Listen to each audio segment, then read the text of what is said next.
Magandang araw mga kasari-sari. Eto na naman ang inyong palawenyang tindera. At syempre, maichichismis na naman ako sa inyo. Alam ko, halos lahat ng nagtitindahan naranasan na ito. Ano ba ito? Parang nananakot sa titintin. Ikaw ba ay wala pang tindahan? Nangangarap kang magkatindahan? Pues makinig ng mabuti dahil para talaga ito sa iyo mga kasari. Baka sakaling umatras ka na sa pagtitindahan. Char! At syempre mga kasari, bago natin umpisahan ang ating topic na magandang talagang pag-usapan, minsan nakakapagbigay stress ito sa mga tindera. Abay, huwag ka nang mahiya. Pindutin mo na ang subscribe button na yan. Sige naman please. Walang kabayad-bayad yan sisi. Kaya huwag ka nang mahiya. At kung ikaw naman ay may tindahan, relate na relate ka dito, huwag ka na ring mahiyang i-like ang aking video. Lalo na kung sadyang naranasan mo talaga ito at talaga namang nakapagbigay sa'yo ng init ng ulo. Pakil-share na rin mga kasari kung hindi kayo busy. Kaya umpisahan na natin ang masalimuot at mainit-init pa nating real talk na chismis. Magandang araw mga kasari-sari. Alam ko kapag nabanggit ko ito ay yung iba dito sasabihin hindi naging maganda talaga ang araw ko na yan, Ate Tintin. Bakit? Alam niyo mga kasari, no, lalo na sa mga wala pang tindahan, ang pagtitindahan po ay hindi lahat masaya. Sabihin ko na ha, hindi siya titintin magpa-plastic-plastic. Hindi lahat ng nagtitindahan ay panay saya, panay ligaya, panay pera ang pumapasok sa atin. Minsan meron ding problemang hindi mo inaasahan. Minsan ang ganda-ganda ng araw mo, di ba? Simula umaga hanggang hapon, okay yung naging benta mo, okay yung pakiramdam mo, pakikisama mo sa yung mga customer. Pero mukat-mukat mo mga bandang alas 7, alas 8, nagkakaroon ka ng hindi magandang experience. So alam ko, yung iba dito relate much talaga mga kasari. So unahan ko na kayo, ang problema na kinakaharap natin mga kasari kapag nagtitindahan tayo, number 1 dyan ay tumal. Mga kasari, di ba? Talaga namang nararanasan ng lahat ng mga nagtitindahan yan. Maging maliit ka man o malaki man ang iyong negosyo, talagang mararanasan mo yan. Kahit nasa mga mall, talagang may tumal yan sila mga kasari. Next na problemang nararanasan ng isang may tindahan ay yung nalulugi. Hindi natin maiwasan yan. Yan yung sinasabi ko na kapag baguhan ka pa lang sa pagninegosyo, may time talaga na may kalugihan. Pero, syempre, katulad sa akin, nangyari din yan, mga kasari, pero nakabangon naman si Ate Tintin. Diba? Lalo na yung mga kalugihan na yan, yung mga hindi mo akalain, yung mga biglang nagkaroon ng expired yung mga paninda mo kasi hindi mo na monitor. Yan yung mga kinakain ng mga bait, nagkakanda butas-butas.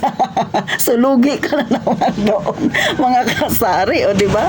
Next, siyempre, nandyan yung pag tumataas ang presyo ng bilihin. Siyempre, kailangan mo namang magpaliwanag kay customer. Gulat na gulat si customer nung kabibili niya lang nung isang araw ng ganitong item. Pagbalik niya, 3 araw pala nakakalipas, tumaas bigla ang presyo. Kasi nga, siyempre, pag namimili ka, tumataas din yung pagbili mo ng item na tinitinda natin. So, normal. Alangan naman nagtaas yung binilihan mo. Ikaw, tindera na nagtitinda, hindi mo rin itaas yung sa'yo. Ano yun? Palugi, lugisyo ang tawag doon mga kasari. Diba? So, normal talaga yan. Lahat yan na pagdadaanan natin mga kasari. At syempre, isa pa itong pang-apat natin, yung mga mangungutang. Okay naman sana yung mangungutang, pero minsan, hindi pala minsan, kadalasan sa mga mangungutang, bihira ang nagbabayad, bihira ang nagsusuli ng kanilang inutang. Kaya si tindera, nalulugi, nai-stress, kasi nga, bukod sa hindi niya na napapaikot yung kanyang puhunan, ay hindi na nagbayad. Kaya lugi talaga si tindera. Pero syempre mga kasari, baliban pa dyan sa 4 na yan na nabanggit ni Ate Tintin, ha? Kasama din dyan yung nakikipagtalo ka kay customer na hindi mo naman sukat akalain mga kasari. Yung hindi talaga maiiwasan na problema. Gaya ng, may nagpa-load sa'yo. Tapos sinabi niya yung number. Inulit mo, nakatatlong ulit ka na sa huling pagkakataon. Sabi mo ito yung number bago mo in-okay. Okay daw. Ngayon, hindi dumating sa kanya ang load. Tapos, okay na, di ba? Hintay-hintay siya, hindi raw dumating. Ngayon, pag check mo, sabi mo ito yung binigay mo na number. Ngayon, ikaw na yung sinisisi niya. Mali daw yung number na pinindot mo. Siya yung nagbigay ng number, ikaw yung namali. Oh. Samantalang, 3 beses mo inulit-ulit sa kanya, tapos oo lang siya ng oo. Ngayon na send na, tapos hindi nagdating sa kanya. Yung pala, nakabaliktad yung number na binigay niya, ikaw na ang mali. O syempre, makikipaglaban si tindera dahil nga naman, paulit-ulit niya nang sinasabi. Oh. Ngayon, sa tingin mo, kung ikaw yung tindera, ano ang gagawin mo sa ganyang sitwasyon? Syempre, makikipagtalo ka. Maliban pa dyan, mga kasari, ano pa yung madalas na nagiging awayan ng tindera at yung customer? Yung pag bumili sa'yo ng soft drinks na mga may bote. Di ba, syempre, kadalasan ngayon, para hindi maisan si tindera, nilalagyan niya na ng deposito.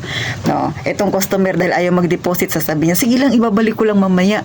Kapitbahay mo naman ako, 2 bahay lang naman yan, bago yung amin. Syempre, dahil nga medyo kachika-chika ni customer yun, lagi niya nakakausap, pinagbigyan. Ito na ngayon, pag sinisingil na, sabi daw, wala naman daw, o kaya naman, nabalik na daw. Syempre, makikipagtalo ka na naman, ikaw tindera ka, kasi bilang mo yung bote mo, at may kulang nga naman doon sa bote. Isamantalang yung mga bote na yan, may bayad yan, mga kasari.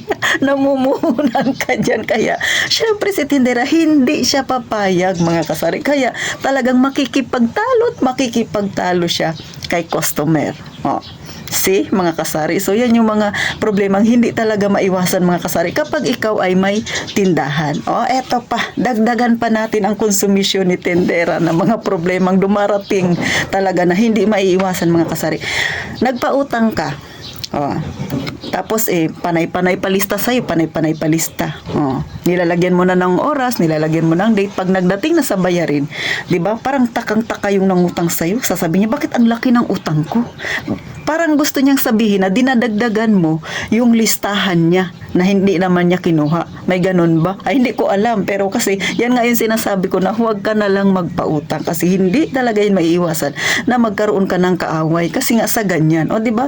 Minsan, friend-friend pa kayo, beshi-beshi kayo. Pagdating sa ganyang usapin, yan na. Talaga naman, nagkakaroon ka na ng matinding kaaway at hindi talaga maiiwasan. Kaya sa mga wala pang tindahan, mga kasari, ayan ay mga simpleng problema pa lang yan na kinakaharap ng isang may tindahan, ng isang tindera.